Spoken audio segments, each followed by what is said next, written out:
A brief overview of the American Civil War. The Civil War is the central event in America's historical consciousness. While the Revolution of 1776 to 1783 created the United States, the Civil War of 1861 to 1865 determined what kind of nation it would be. The war resolved two fundamental questions left unresolved by the Revolution: whether the United States was to be a dissolvable confederation of sovereign states or an indivisible nation with a sovereign national government, and whether this nation, born of a declaration that all men were created with an equal right to liberty, would continue to exist as the largest slaveholding country in the world. Northern victory in the war preserved the United States as one nation and ended the institution of slavery that had divided the country from its beginning.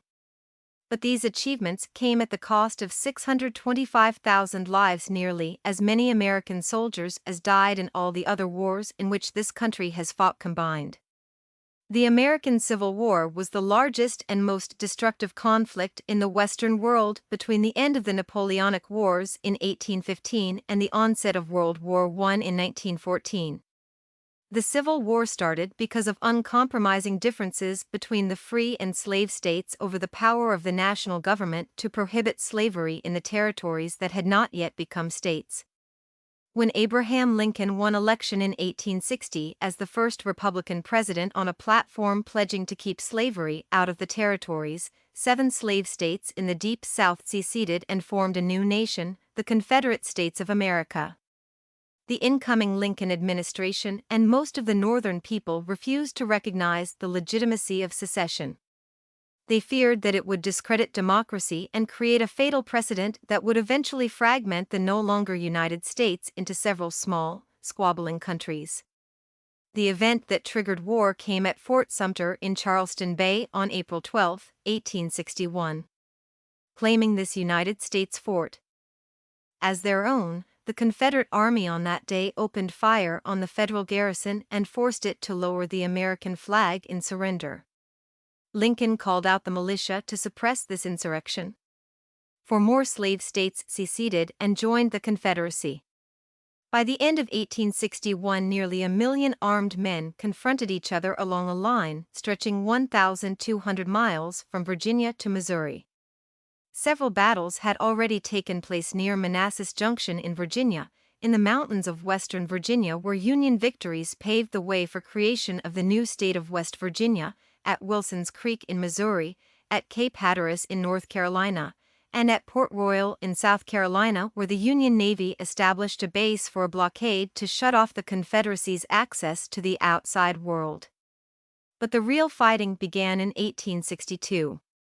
Huge battles like Shiloh in Tennessee, Gaines' Mill, 2nd Manassas, and Fredericksburg in Virginia, and Antietam in Maryland foreshadowed even bigger campaigns and battles in subsequent years, from Gettysburg in Pennsylvania to Vicksburg on the Mississippi to Chickamauga and Atlanta in Georgia.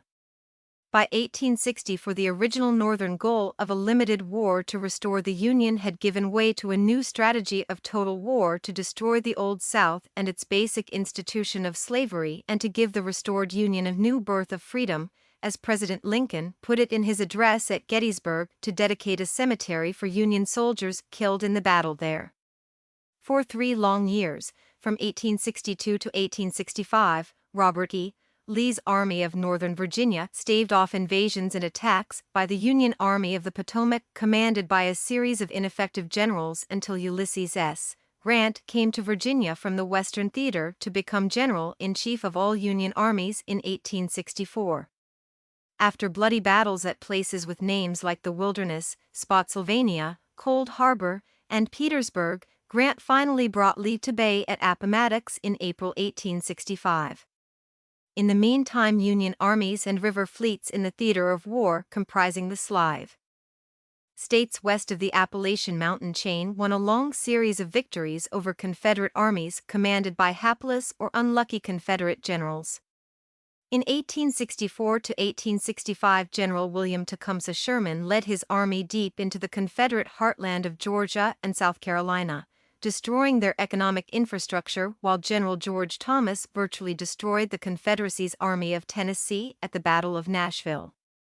By the spring of 1865, all the principal Confederate armies surrendered, and when Union cavalry captured the fleeing Confederate President Jefferson Davis in Georgia on May 10, 1865, resistance collapsed and the war ended. The long, painful process of rebuilding a united nation free of slavery began.